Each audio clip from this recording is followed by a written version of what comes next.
Hey, is that really what I think it is? That's right, Golden Gate Bridge. How did we get here so fast from the last episode?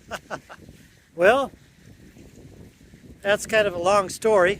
I'll tell you about it later on, but actually I thought this would be a great place to start this episode for the next loop across the country, for Van Across America, and I thought it would be a great place to tell you about something that's going to happen in 2024. What's that, you say? Well, it has to do with a long walk. That's right. Another long walk across America 2024. Stay tuned for that. But for now, let's go see what we can see starting from San Francisco. Okay, you can still see the Golden Gate Bridge there, right? But not going to really go into the city proper, but look at this. Right here, underneath a brand new freeway overpass. What do we have here? Why, it's the Presidio Pet Cemetery. Now, some say that this cemetery for pets was actually started back in World War II as a burial plot for canine guard dogs. And then others say that it was a burial ground for 19th century cavalry horses. But nobody really knows exactly how it got started, but everyone does agree that the cemetery dates back to at least the 1950s, when military families inhabited the base and started burying their beloved pets. As you can see, there's these tiny tombstones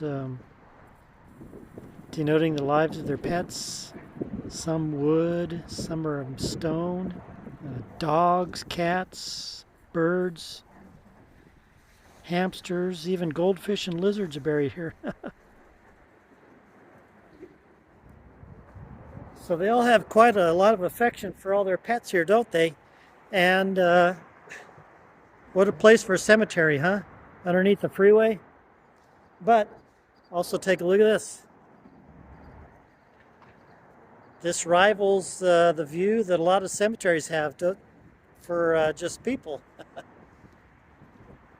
So this is part of the quirky part of San Francisco.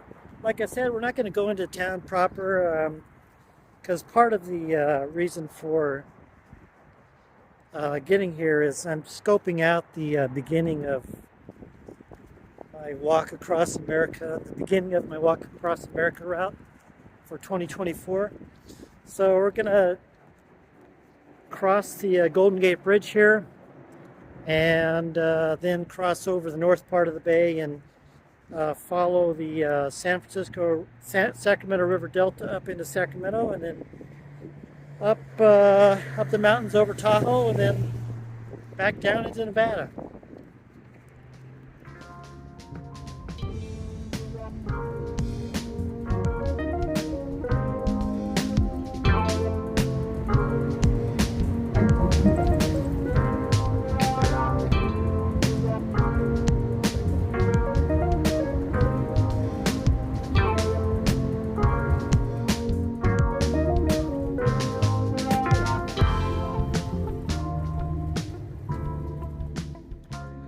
All right, a quick stop here in Sausalito.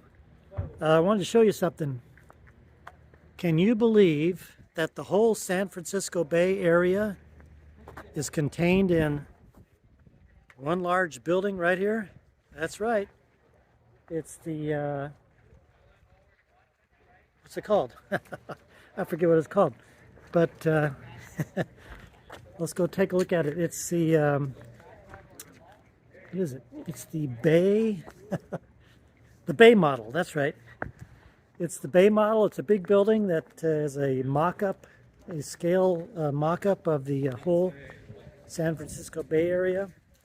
and it was built to study the San Francisco Bay and all the different effects that different things can have. So let's go take a look.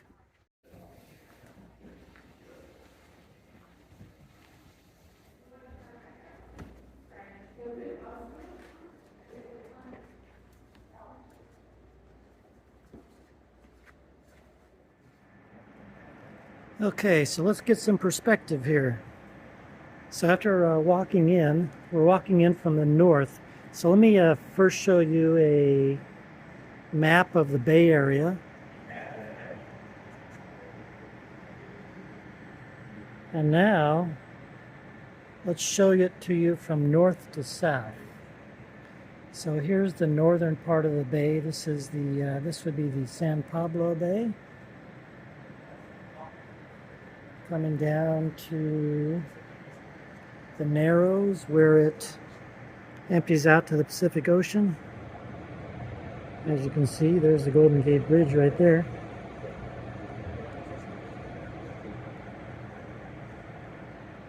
On this side would be the Marin County Peninsula, Angel Island, Alcatraz Island right there. And then that would be San Francisco proper, and then San Mateo, and then all the cities that go south, San Jose way down there.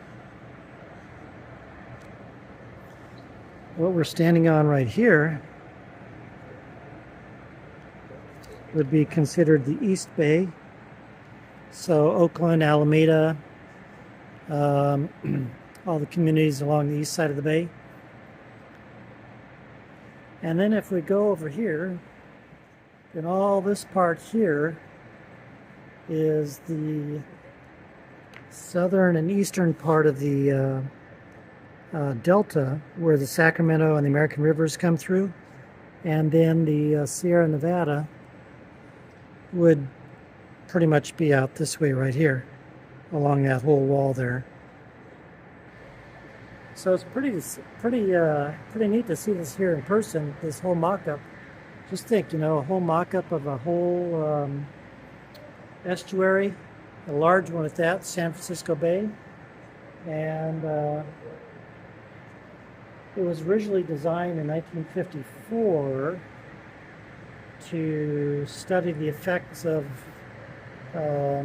water flow and development and everything around the bay. Finally it was retired because they could do all that stuff by computer. So now it's just used mainly as a educational area, so that people can come and see what everything looks like, what everything does, and how everything's all tied together, from the snow and the mountains turning into water down the streams and the rivers into the ocean. So if you ever have a chance to get out here, it's in Sausalito, just north of San Francisco. It's the Bay model. I could spend hours in here. So how'd you like that quick zip tour of the Bay model? I know it was really quick and zip. I gotta make some tracks, get up to Sacramento before the end of the day, because not only am I just kind of poking around, I'm also, like I said, reconnoitering my beginning of my walk across America route. So let's get a move on. See, oh, look at this. It's like a house up there, huh? Okay, let's go.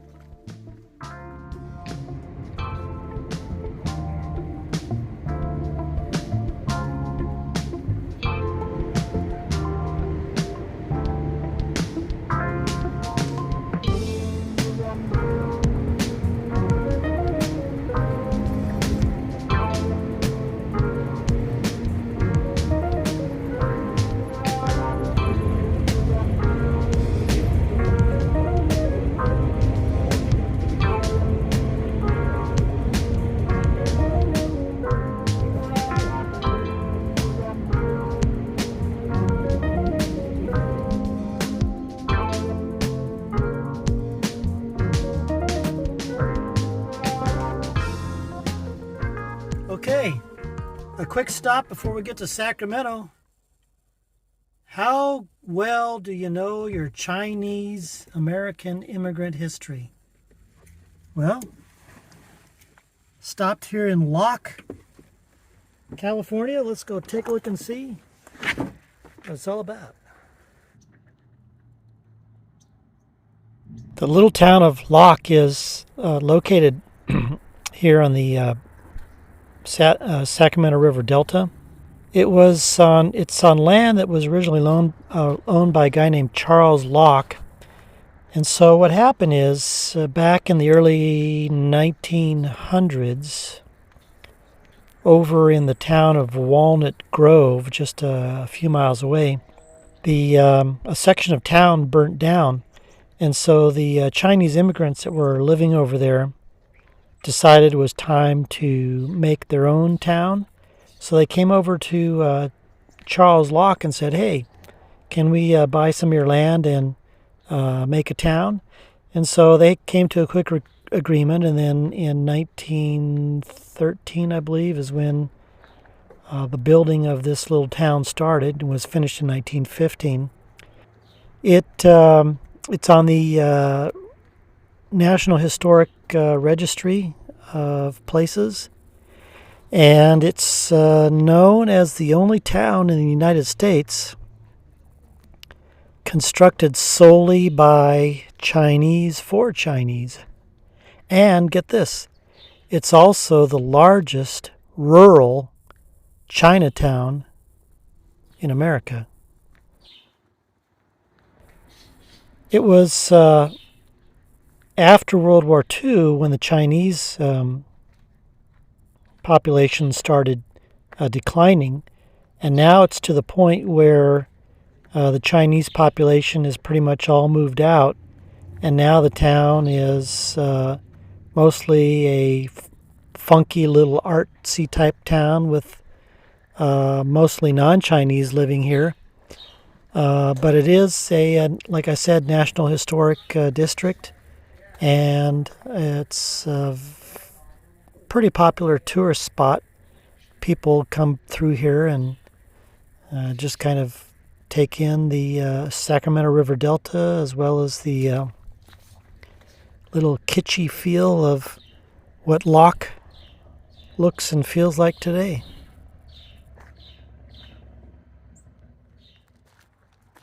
So that's our visit to Locke, California. And I think it's probably our last visit of the day. Getting close to sunset, so let's see what we find tomorrow. Who is this, you may ask? Well, it's a big 45-ton statue of Claude Chaina. And who's Claude Chaina?